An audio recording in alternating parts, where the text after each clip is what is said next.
All right, back with Donald Trump. And Donald, before the break, you were talking about Chris Wallace. You were unhappy with him during the debate, and especially the bankruptcy question. I thought that the level of, I'm glad he asked me that question, because I explained, about the bankruptcy. I never went bankrupt. I had, the top financiers like myself and like Leon Black of Apollo and like, I could name almost all of them.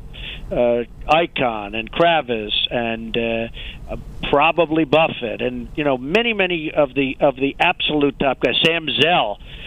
They use the bankruptcy laws to their benefit, and we use them, and we use them well, and we make great deals for our company, and it gives us a power. We know how to do it. We're professionals. We're really good at it, right?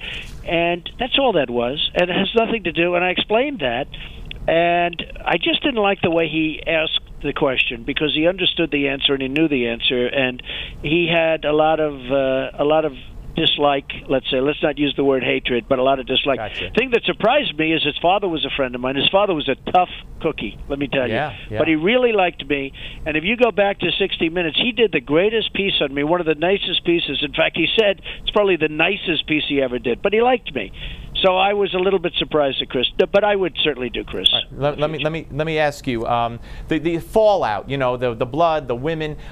Would you consider picking a female for vice president? And who are some of the women that might be on that list? Well, I would absolutely consider a female, and I would love that. I would, if the right person were there, and you have to really wait and see who that person might be.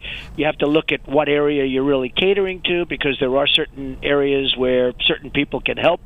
Ohio is important, and especially for the Republicans, and Florida is important, and there are certain states, and you'd have to look at, who fits in and who can help. I mean, I thought, I think Ryan is a terrific guy, but I thought that, he didn't, I don't even believe Romney won Wisconsin on top of everything else. And honestly, it was the wrong choice, because he's so much into the entitlement stuff which is wonderful, but he was so much into it that I think he's a young, strong, smart guy who I like a lot, but that was not a good choice. He should have picked somebody from Ohio or somebody from Florida. Right. So you would consider an elected official from one of these key states as opposed to a Carly Fiorina?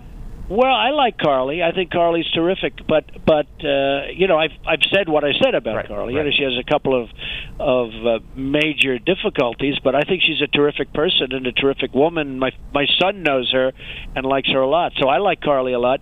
So I would certainly be interested in picking a woman. I would say, if I could do that, it was appropriate to winning. I want to pick whoever's going to get us to win, because if we win, we can make this country great again. If the Democrats get in, it's going to be a disaster. Jesse Ventura has expressed interest in running with you as a VP. He also said he'd run with Bernie Sanders. I know you. Well, do you know Jesse? I do. I like Jesse a lot, and I saw that Jesse was very positive about Donald Trump, and I'm not surprised, actually.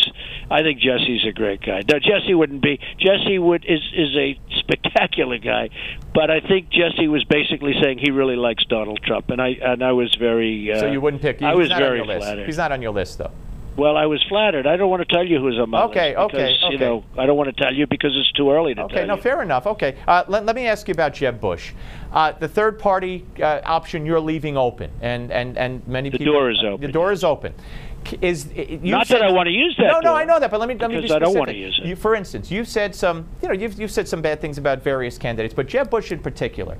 If Jeb Bush gets the nomination, can you see yourself supporting him, or would you be more likely to run third party if it were Jeb Bush? I can't say yet. It's too early. I could certainly see myself supporting him because I think he's a good person, but I've expressed difficulty with Jeb. He's in favor of Common Core, which is a disaster. He's very weak on immigration, very, very weak on illegal immigrants coming into the country, very weak, and that bothers me. He used the expression, people come as an act of love. Tell the families that were devastated by people that come in illegally, and the illegal immigrants kill members of families. Tell them it's an act of love. So, Jeb has some big problems. He's got, between Common Core and weak on the immigration and other things, he's got some big problems. I like him. I met him years ago, but for the first time in a long time, I met him the other day on the stage, and I think he's a nice person, But we need a person with high energy to turn this country around. You need high energy. You certainly have the market on that, let me tell you, especially up on that debate stage. I think I do. I have the market on a lot of things. Let me ask you about illegal immigration, I know what I'm doing. which is something that you did bring to the forefront. Would you consider this any illegal who commits a violent crime against an American citizen, it would automatically be classified as a hate crime? Well, I don't think it's relevant whether it's a hate crime or a crime. I want to put them away and strongly, but I'd want the country, better than that, I'd want the country to put them away, and I'd want to make sure that the country, we have a lot of power over all these countries where people are coming in. We don't use our power because we have leaders that are totally incompetent. But, I'm not looking to house people for 50 years and for 40 years and to pay for everything, and it costs, millions of dollars a year, if you can believe it. They say it costs millions of dollars a year for individuals in some cases, depending on where they are. I mean, it's crazy. I don't know why it would cost so much, but I hear numbers that are just astronomical, hundreds of thousands of dollars, and I've even heard into the millions. And you'll have to explain that someday to me, Steve, because I don't get it.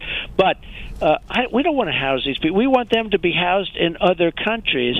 And as you know, and I've been saying Mexico is sending, well, other countries. I have a great relationship with Mexico. I love the Mexican people. And I'm not even talking about Mexicans, but people are coming through the border that, in my opinion, in some cases are pushed through the border because other countries don't want to take care of these people and spend the kind of money in prisons, et cetera, so they push them over to us because we have very, very stupid leadership.